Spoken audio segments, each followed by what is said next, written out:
కావాలి అనుకుంటే ఇడ్లీ రాదు. నువ్వు ఏదనుకుంటావో అది వస్తుంది కదా. కాబట్టి ఇక్కడే సృష్టి జరుగుతుందని మీరు తెలుసుకుంటే మీకు ఆనందమైన, లాభమైన, నష్టమైన, కష్టమైన ఇక్కడే జరుగుతుంది. అయ్యో నాకు బాధ వచ్చేస్తుంది అని, నా శరీరం అనారోగ్యం పాలైంది, నా మనసు ఇబ్బంది పడుతుంది, నాకు తలనొప్పి వచ్చింది అని అనుకుంటాం. అన్నీ ఇక్కడే జరుగుతాయి. కానీ సొల్యూషన్ కూడా ఇక్కడే ఉంది. దాన్ని మర్చిపోయి మనం బయట ఉంటాం అంతే.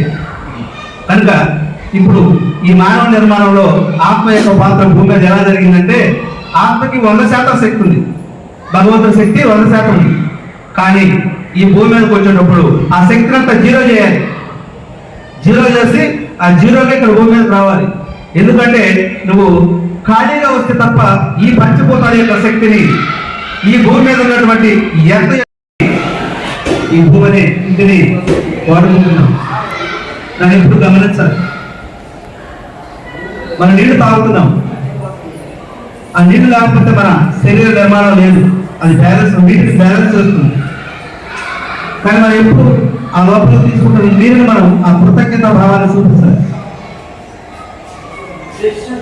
మనం ఆహారం తీసుకుంటున్నాం, అది భూమి నుండి వస్తుంది. కొన్ని వేల మంది పనిచేస్తేనే ఆహారంలో మన చేతిలోకి వస్తుంది. అది ప్రసాదంగా ఈ దేహానికి అందిస్తాం.